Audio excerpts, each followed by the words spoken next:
the national chairman of APC, Alhaji Umar Ganduje, if you reflect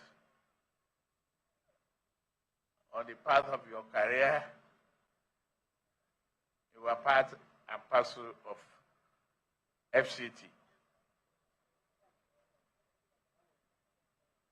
The chairman, Senate, and House committees of Federal Capital Territory,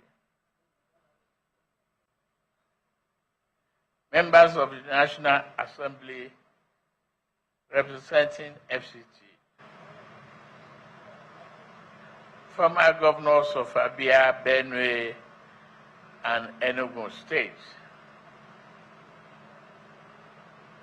Honorable Minister of FCT, Barrister Ezenwo Nyezonwike, and the Minister of State, Dr. Mariam Mahmoud, and the entire team of FCT, including the engineers, technicians, and many people had put their hand on the deck to ensure we have today's commissioning.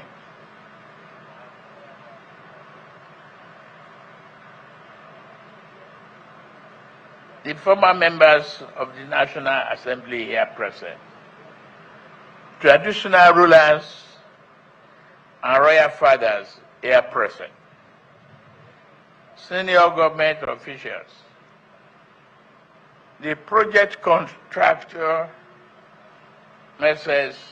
GCOC Group, and the representative of Chinese diplomacy and business in Nigeria. I heard you clearly, and thank you for your conscientiousness in what we are doing. Gentlemen of the press, distinguished guests, ladies and gentlemen, please permit me to credit Eugenia Abu with the fact that we have a mini silence for the people, the victim of Benue. While I sympathize with the Benue people, I've spoken to the governor.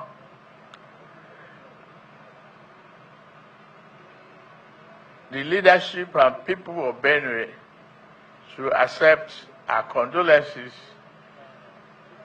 and tried hard, very, very consciously, to maintain peace, harmony among themselves. I've always said this, that we are one single huge family living in the same house, stay in different rooms, but living together in harmony will be the result of our diversity for prosperity. We should be able to manage our anger and frustrations. I sympathize those who have lost their life. I will adjust my program and go see Benue people on Wednesday. All right, good evening and thanks for joining us on Political Lens. I am Chukwuma Okoro. We are broadcasting on Metro SLTV channel 264. On YouTube, we are Voice of the People Television, and on other social media platforms, we are at VOP TV Live. Well, join the conversation by calling in or sending WhatsApp messages to the number shown on your screen. The number is 0904-473-2605. Also, feel free to put up your views on the comment section on YouTube, and also ask the guests constructive questions if you have any, and I assure you that your voice will be heard. Anyway, that footage that you just watched, that you just watched is one of the president's messages to the people of Benue State. The president didn't set out on a national, it's not as if he went to national television or he made out time on national TV, to speak to the people of Benue State and condole with them. It was on the sidelines, of a project commissioning that took place somewhere in Abuja. And it took the compare Eugenia Abu to, call the audience to observe a minute's silence, for the people that have been massacred in Benue State. And, that one of our major topics today, in fact, our major topics today is Tinubu APC chasing 2027, riots in Israel-Iran crisis while Benue Plateau burns. The Federal Republic of Nigeria has condemned Israel's preemptive strike on Iran that has led to an escalation of hostilities between both nations. The attack has led to sustained missile and aerial exchanges across both territories since Friday, while the government of the Federal Republic of Nigeria condemns Israel's preemptive strike on Iran. Now, that is the release made by the Minister of Foreign Affairs. Nigeria expresses its grave concern and calls for an immediate cessation of hostilities and urges both parties to exercise utmost restraint in the interest of regional and global peace. The continued cycle of retaliation not only endangers civilian lives, but threatens to plunge the broader Middle East into further instability, with implications for international security and economic development. While the statement issued by Kimiebi Imotimi Ebienfa, the spokesperson of the Ministry of Foreign Affairs, said Nigeria also called on all involved to prioritize dialogue over confrontation, urging the international community, particularly United Nations Security Council, to intensify efforts towards immediate de-escalation to provide a platform for constructive engagement. It reiterated that military action is not a substitute for negotiation, stressing that the path to lasting peace lies in diplomacy, mutual respect, and adherence to international law. Nigeria stands ready to support all genuine efforts aimed at de-escalating tensions and promoting peace in the region, the statement said. Well, tensions in the Middle East escalated dramatically on Thursday following a heavy Israeli air offensive aimed at strategic nuclear and military assets inside Iran. Israeli officials confirmed that the offensive involved hundreds of air sorties targeting what they described as core elements of Iran's nuclear infrastructure and senior leadership within its armed forces. Iran said it has launched hundreds of ballistic missiles towards Israel in retaliation as explosions were heard over Tel Aviv and Jerusalem as sirens sounded across Israel on Friday night. Meanwhile, a press statement issued by the International Christian Community Against Genocide, ICAC/JN, and signed by its president, Dr. Tony Odogwu Nwizigwe, on behalf of the Nigerian Christians, has condemned federal government's statement on the current Israel-Iran conflict, made through the spokesperson of the Federal Ministry of Foreign Affairs, Imotimo Ibienfa, dated June 14, 2025. Well, the press conference reads in full, the attempt by the federal government to put the blame on the state of Israel without looking at its antecedents is ill-informed, biased, and a reckless act of infantile diplomacy. It is only a limbless and morally corrupt leadership like the ones we have today in Nigeria that will watch a political, foe threaten their country with extermination, with nuclear weapon, and stand doing nothing. The state of Israel, whose founding fathers confronted the heinous monsters of pogroms at different stages of their history, culminating in the Second World War Holocaust that saw over 6 million Jews slaughtered, and whose people continue to face existential threat from their hostile Arab Muslim neighbors, cannot allow the reputation of such evil experiences.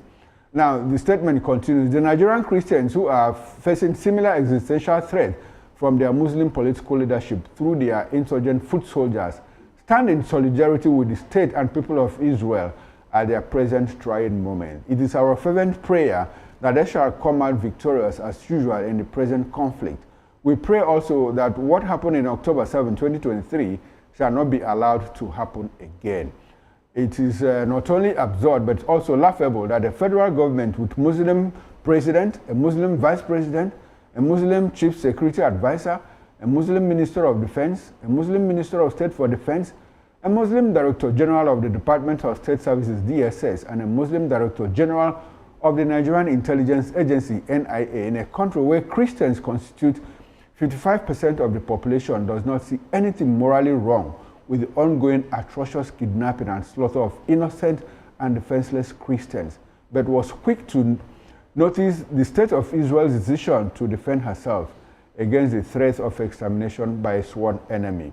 The statement continues, well, the federal government should first remove the log of insecurity in its eyes before looking at the speck in the eyes of the State of Israel. A country which cannot protect its citizens cannot rebuke or advise a country which can go to war for the sake of the life of one of its citizens. Now, that is the press statement coming from Dr. Tony Mwezigwe Odogwu Nebusa. Okay, let's bring in our guest. We are joined virtually by Dr. Tony Mwezigwe. He's the president of International Christian Coalition Against Genocide, ICAC-GEN. He is an exiled academic who taught at the University of Nigeria and Nsukka before the Muhammadu Buhari administration chased him to exile in Philippines. Good evening, Dr. Tony Mwezigwe, and thanks for joining us on Political Lens. I'm glad to be with you today. Okay, very well then. Thanks for joining us. And from our studio here in Lagos, we are joined by Barrister Darlington Agomo. Barrister Agomo is a lawyer and political affairs commentator. Good evening, Barrister Darlington, and thanks for joining us on Political Lens. Always a pleasure to have you here. I'm very well. And you, sir? It's a pleasure. Okay, big time, sir. Now, let's start from you here in the studio. From the response of the president concerning the killings going on in parts of Benue Plateau, especially the recent attack on the Yellow community that claimed over 200 lives. You watched the footage where the president gave out a condolence message to the bereaved people of Benue State. Did the president act as if he cared so much about the lives lost or the project he came to commission? Because he relied on what the compare said, to send his condolences. It was after Eugenia Abu had called, for a minute silence that the president now came and said, on the sidelines of commissioning of a project, that was when the president remembered that people had been slaughtered in parts of Benue State. Wasn't it proper for the president to take our time and address the nation, like a national address, and say, look, enough of all this that is going on in Benue State? What's your reaction, Barrister Darlington? Yeah, Mr. Okoro, you see, I am not disappointed by the reaction of Mr. President. Really, you are not disappointed? I am not. Why so?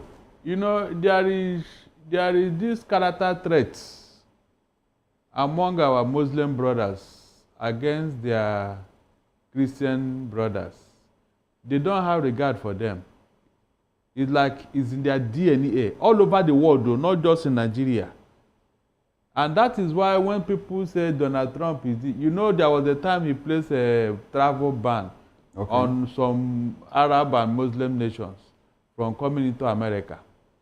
It is because of this type of behavior. I don't know why the Muslim or Islamic world think that it is only them that God created, that others does not need to exist. You can see it.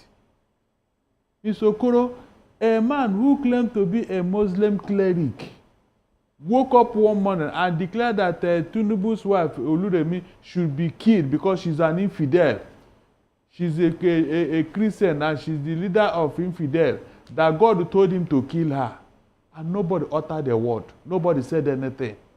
All because the woman is a Christian.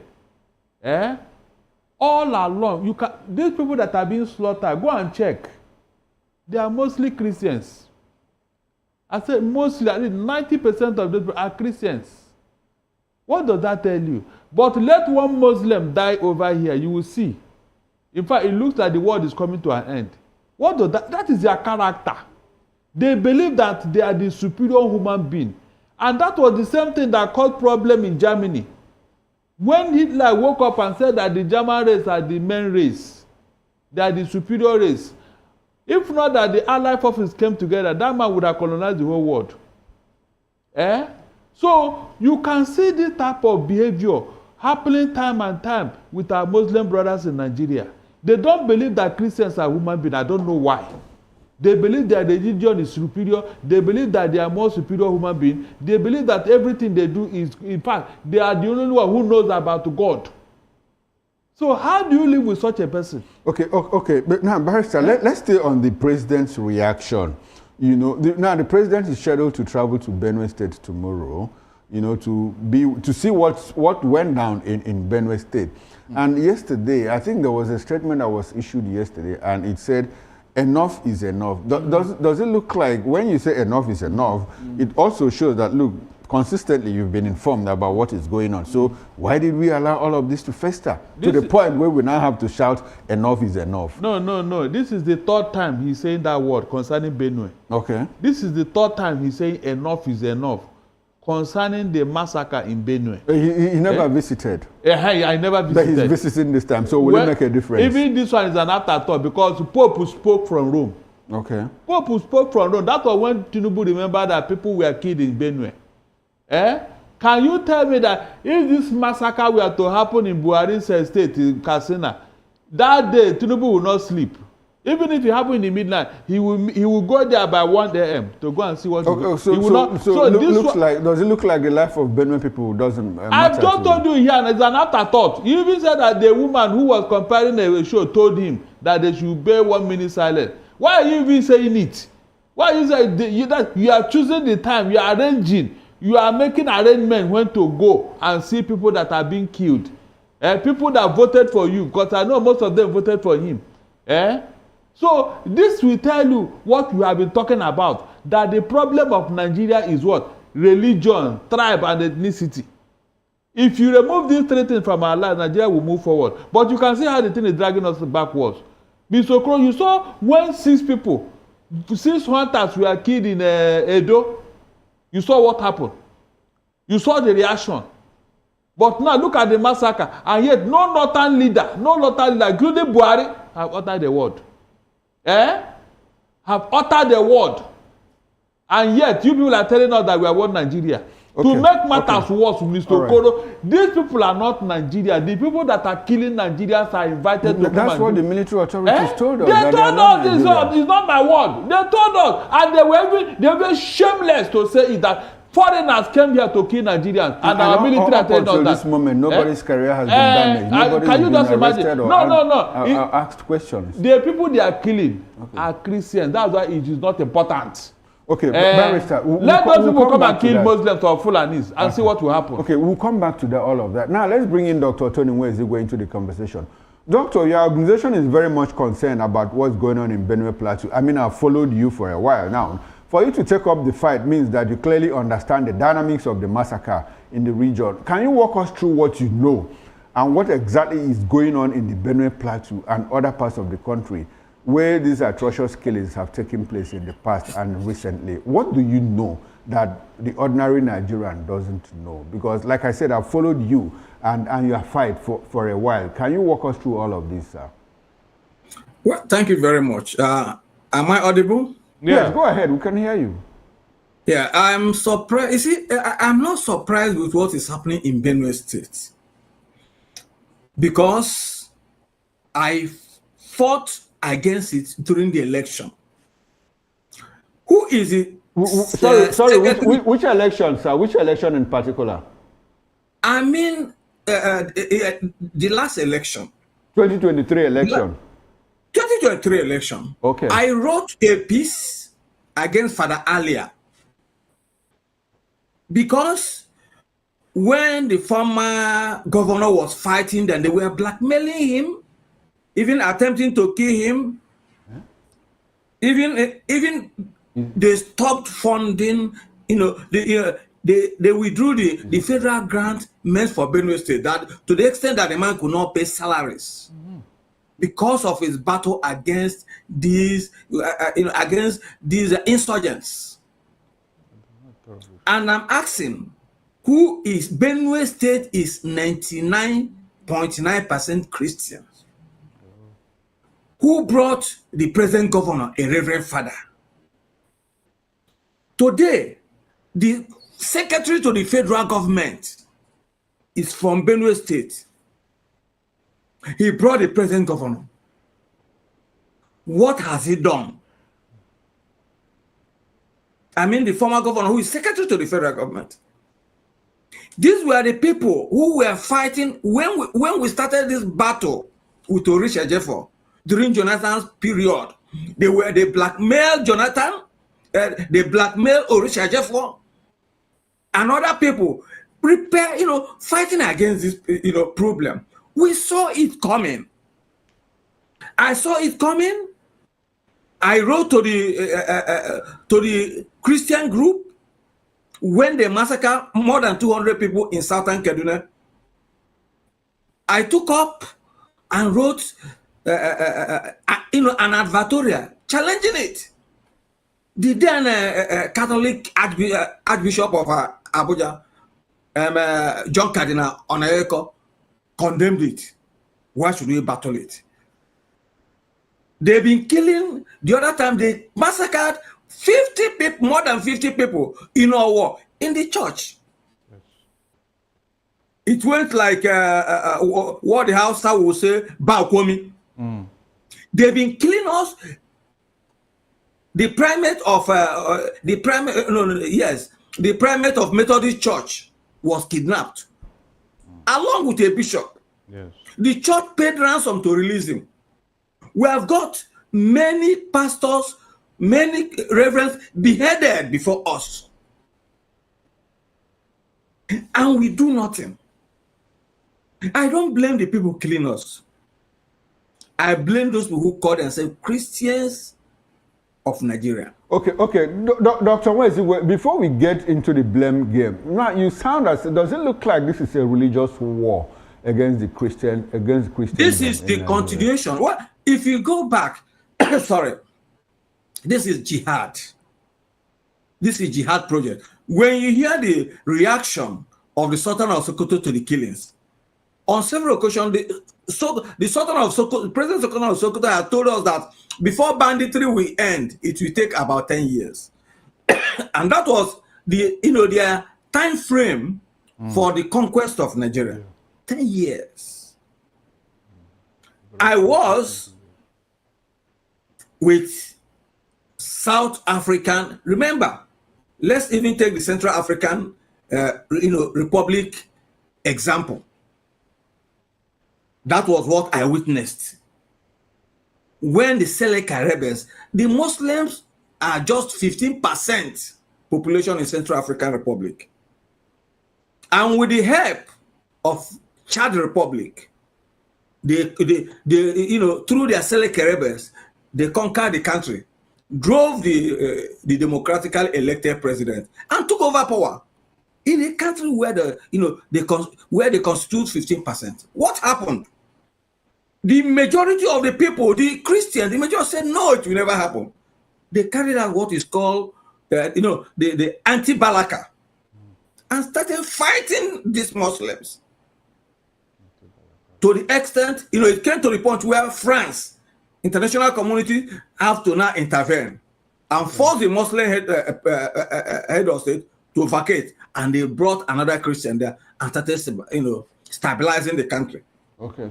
When I escaped into that country in 2018, before I was deported, when I entered from Garwa Bulai, Cameroon, the issue is that you have to, if they ask you which religion do you belong, when they ask me which religion do I belong, I said, oh, I don't belong to any religion. Because you don't know if you are within the Muslim. On whose side you are, yes. Yes. Okay. On whose side it was after I now settled that, and I told them that I'm a Christian. Okay. Now, in Cameroon, you have the largest refugee camp in Cameroon, consisting of Fulani people. They are in Garwa Bulai, sorry. But locally they call it Galambulai, but it is actually Garwa Bulai. That's where you have the largest concentration of Central African refugees, Fulani refugees. Okay. And I stayed with a lot of them in my hospital. Sorry, when you say Fulani refugees, what exactly does that connote? Does it mean like the Fulani people are the refugees there, or that refugees were driven out by the Fulani people? Which of Fulani people were the refugees there who were driven from Central African Republic. Okay, by the Christian community. By the Christian community. Okay. After the Christian now rose against, I stayed with them. Okay. Okay. Now, Doctor, I want us to. We'll have time to get into all of that history. Now, your organization has been fighting against genocide, as your name connotes. let's say Yes. we examine the concept of genocide, you know. Have we actually seen the concepts of genocide as in the mental and the physical, which are the two main factors? Have we seen them at play here in Nigeria? The psychological aspect has been established. The mental aspect, which aligns with psychological aspect, has been established, and the physical aspect has been established. The extermination of the killing of a group with intent to exterminate them, Okay. which is a clear case of what is happening. You are killing people, you are even seizing their land. It's not just about killing. So why are they killing? Because you look at Middle Belt, these are the actions, because the problem actually started from Christians of Nigeria, because there's no synergy between the Christians. Okay.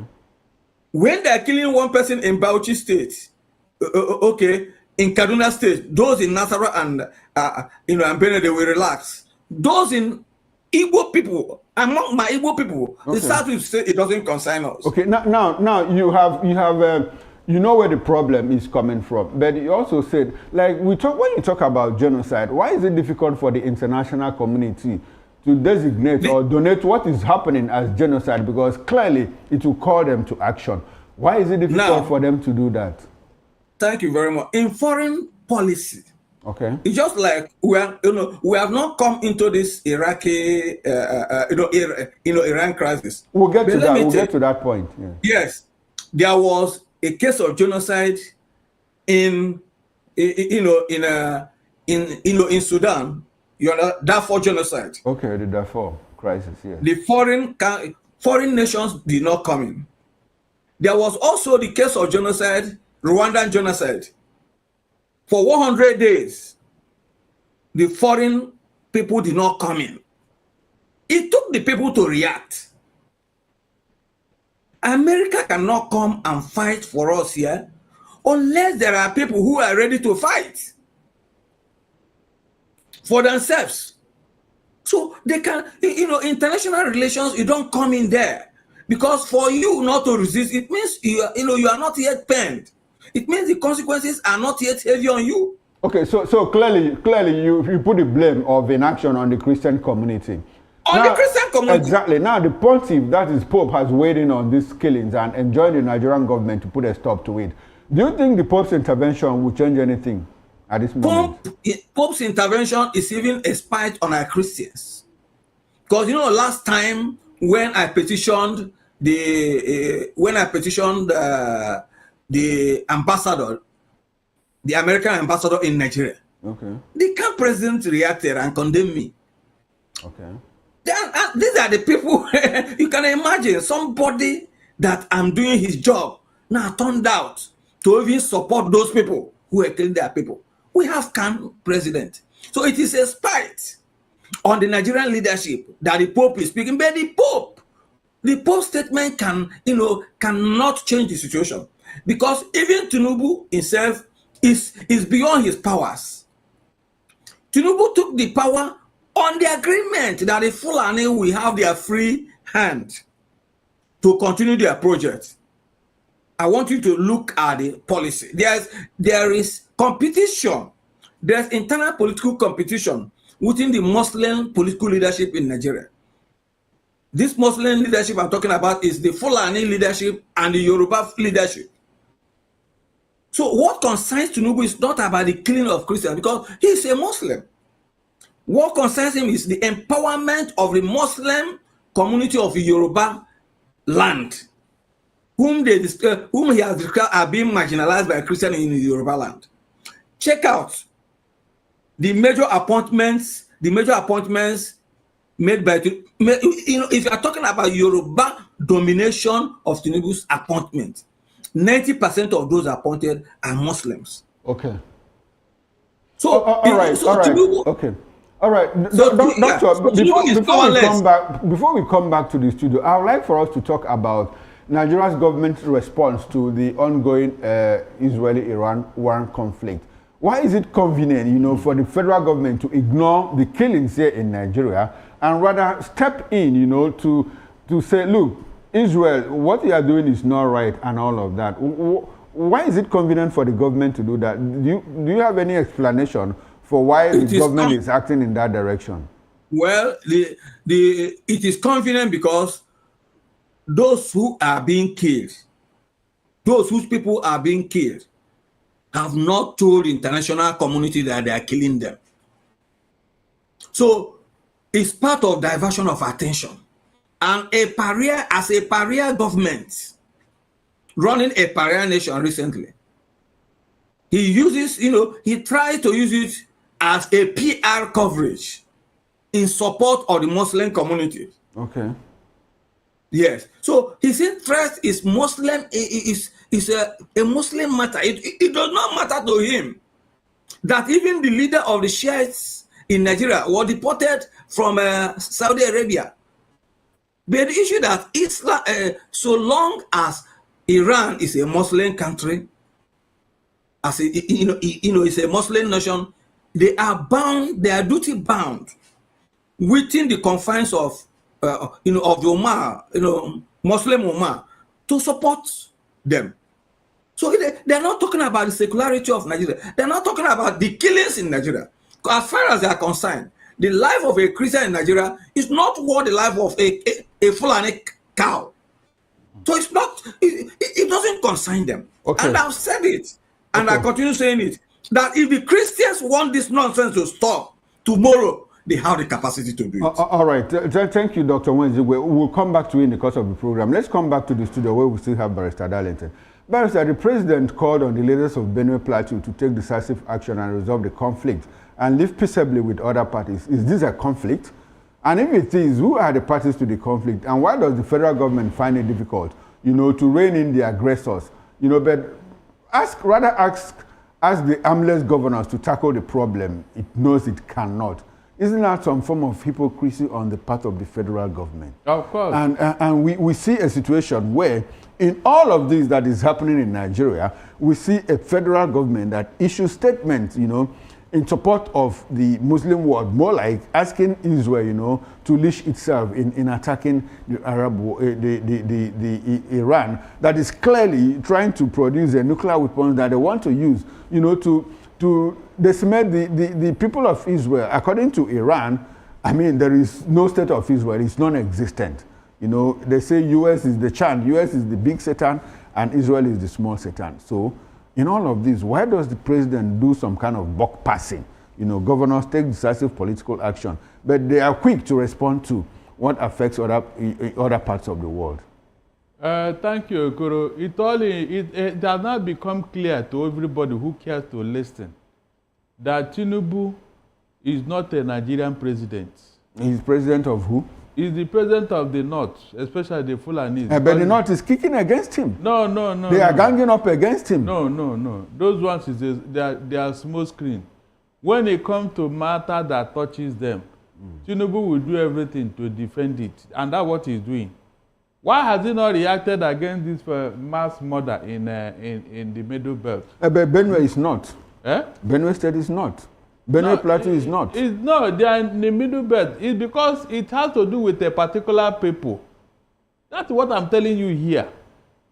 If Muslims are the ones at the receiving end, Tinubu would have reacted immediately. But something is going on in Borno State, and the president hasn't said a word yet. What is going on in Borno State? People are being killed in Borno State. Over what?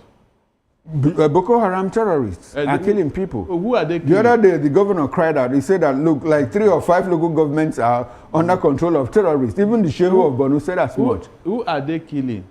It's important we identify who is being killed. They are killing Nigerians, fellow Nigerians like you and I. Okay, that means you don't even want to identify the problem.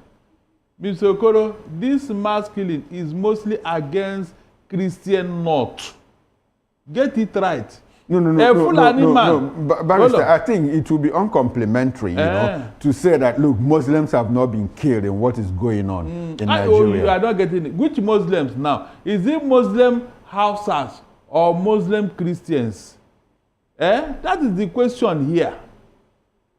Is it the Muslims in the North or Christians in the North? I don't get it. No, my take is that a lot of people understand too that Muslims in the North have been killed. So this thing doesn't really look like it's a Muslim Christian thing. or is it like there is a war against Nigeria as a country? ISWAP is there, Lakarowa is there, Mahmuda is there, all of them, you know, attacking Nigerians in the north. Any Muslim that dies in this killing, or any Fulani man, is part of the collateral damage. They are not the main target. That is the truth. It's like you throw a bomb, it affected somebody who is close to you, but that person is not the target. The target is Benue and Plateau, who are mostly Christians. Can't you see the pattern of killing? Mention any other northern states that have received so much deadly blow like Benue and Plateau. Mention one. I mean, they have attacked in this manner. Mention one. None. So why is it in this in particular state that are mostly Christians? Kaduna South are mostly Christians. You saw what happened under El-Rufai. So when you see all these things, you don't need anybody to tell you what is going on. It is genocide against Christians. Okay. So you share the concern. You share the concerns of Dr. Nweziwe that this is pure genocide. Because look at it this way, Mr. Okoro.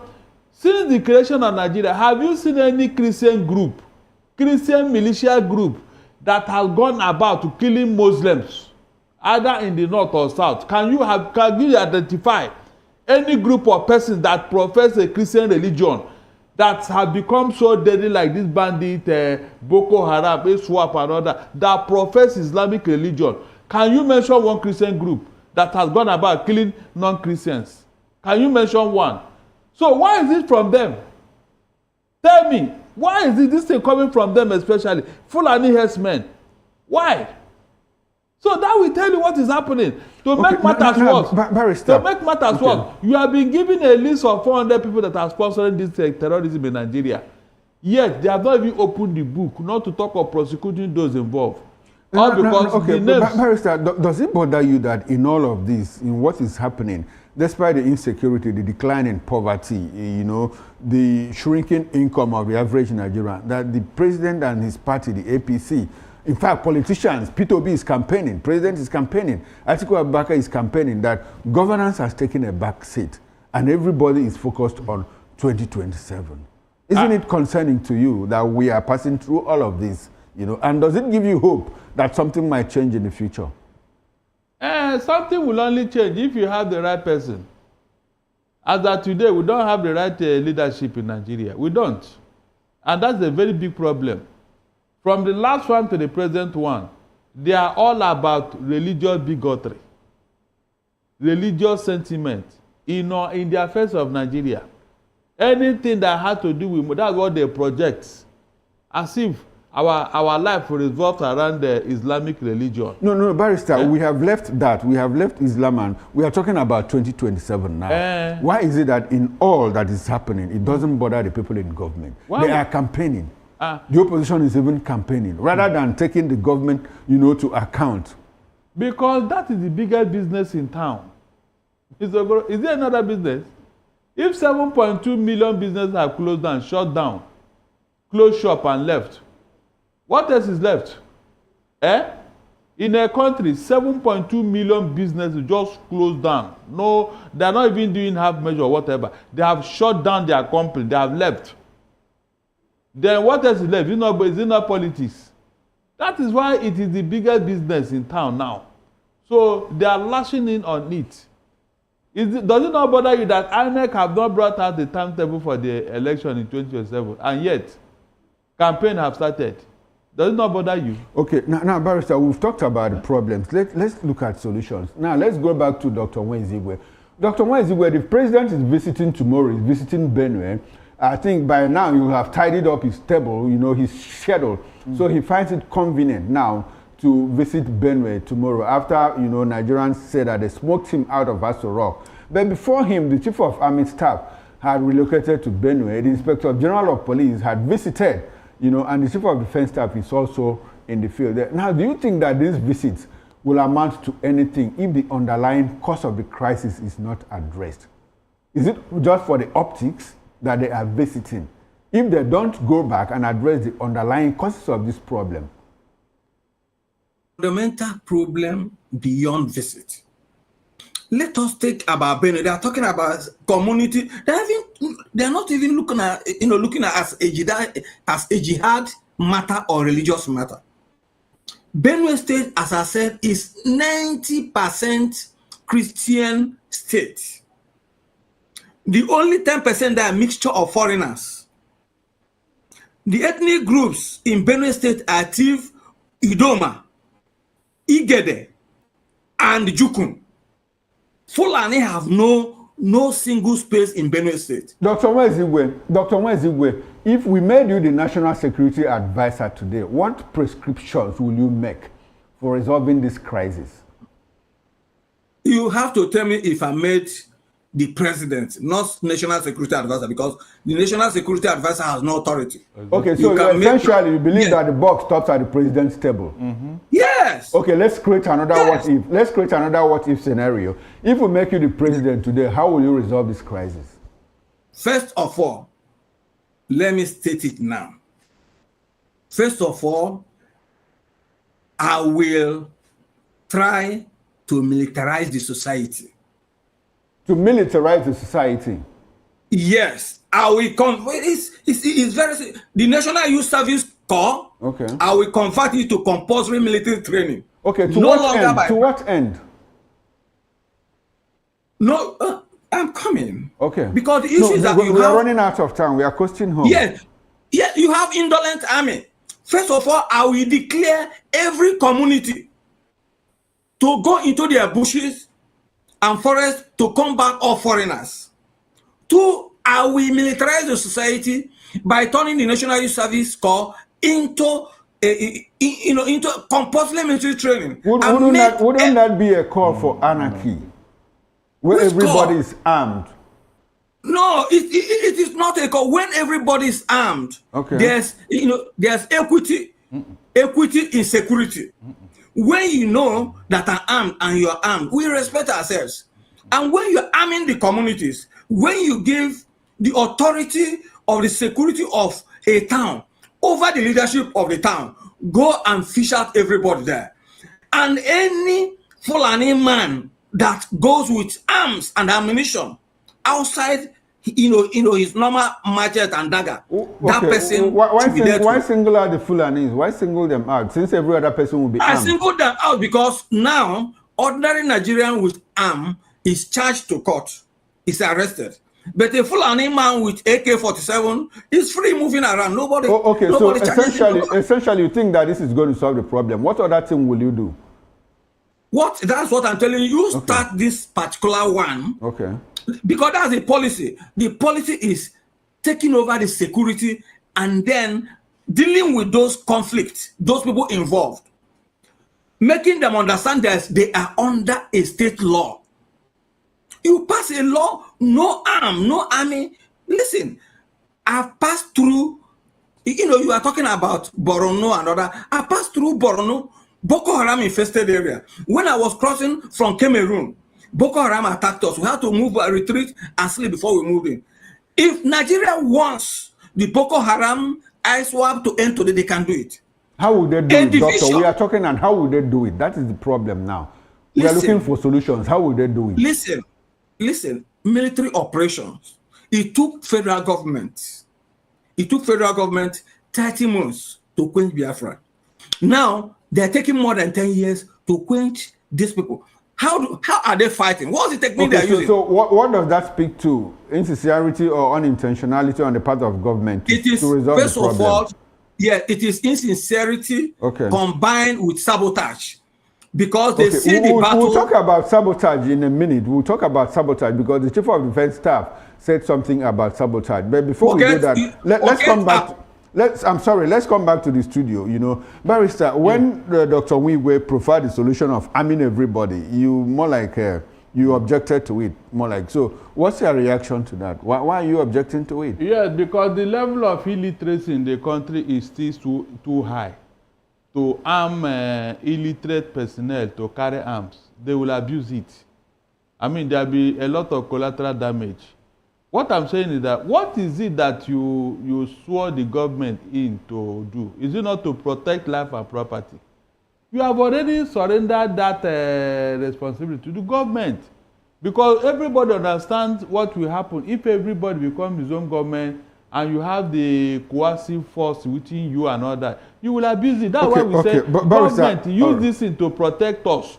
Barrister, let's turn the table. Let's make you the president. How will you resolve this crisis? Very simple. Okay. Since this thing was not with us before, I will go back to where it started. Because it is a day that problem come upon man. It is a day you resolve it. Okay. I will issue an order first. Okay. Every terrorist that is not from Nigeria, or you are even from Nigeria, or you hand over your arms and leave Nigeria, or else. Who will they hand over the arms to? Yes, they should return it to all the military barracks around. Is it the military that gave them the arms? I said they should return those guns to the military barracks or police stations. And what if they don't? That you have fulfilled all righteousness. You now go after them. And if they fight back? Sorry? What if they fight back? There is no force on earth that can defeat a government. Hold on. Mr. Okoro, quote me. There is no, after God, it is government. Any government that allow itself to be overwhelmed, that government is not sincere. That means that government wanted that to Barrister, we have seen guerrilla people chase away government from office. It is because that government wanted it, they allowed it. Okay. No government on earth will allow itself to be overwhelmed by any power, any force, except that government are lacking Nigerian situation today. We saw what the RAF did in Botswana. Sorry, in Rwanda. We saw what Kagame and his people did in Rwanda. They chased away the government. Government allowed it. It's a weak government that allowed it. If you are the government that you know that you are responsible, no power, no force can overwhelm you. That is a fact. Okay, Barrister, apart from the guns and ammunition track, which other track can we use to resolve this crisis? It is very simple. Okay. You use other method like intelligence. To do what? To fish out these people. And do what again? And say, rat them out.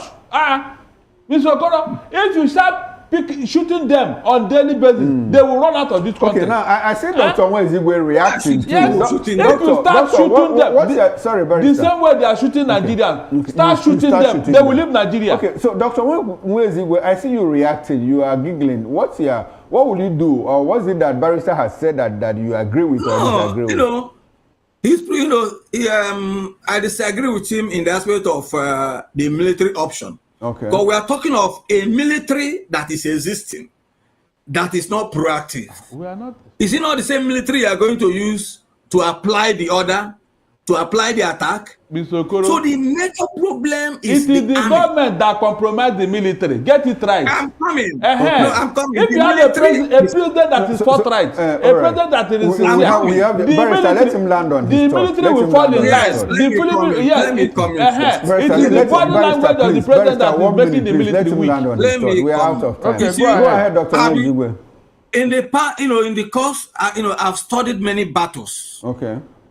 Even guerrilla battles. You are talking about other. He cannot say that a military regime cannot drive out a sitting government. It has happened multiple times around the world. You understand? But the issue is that what are the military strategies? What are the operational strategies the present government is using to attack these people? You take one Hilux with 15 soldiers and go and meet people with SMG, people with rocket-propelled guns to attack them. So, and before you get there, elements within the army have already informed them. They will just lay ambush. We are seeing a situation where brigadier generals, about 3 brigadier generals have been killed. About 3 major generals have been killed. I know what it takes to train. I'm not talking about the prestige of the rank, but what it takes to train a single officer to the rank of brigadier general or major general. Okay. And you just wasted them. All right, Dr. Nwezigwe, we might have to reconvene, and exhaust this topic next time, because looks like even at this point we can't even profess a solution to the problem confronting us. This will be a good place. Doctor, we are out of time. Doctor, we are out of time. No, clearly we are out of time. We are out of time. This would be a good place to anchor this conversation. Like I said, we are going to reconvene, and trash out all of this that is bothering us. Many thanks to you, Dr. Anthony Odogunwezigwe and Barrister Darlington Agomwo, for coming to Political Lens. We appreciate your presence. And like I said, we may have to reconvene and do this some other time, probably anytime next week. Barrister, how about that? The week is still young. Okay, but I'm already booked for the week. Dr. Tony Wednesday, we might have to reconvene next week to see how much of this that we can deal with. I appreciate your presence on Political Lens. Thank you very much. All right, now Thank on you. behalf of the backroom staff, the technical director, the sound engineer, the BAS manager, and the ingest, I am Chukwuma Okoro. And up next is Issues with Jerry Apollo High. Stay with us and don't go away.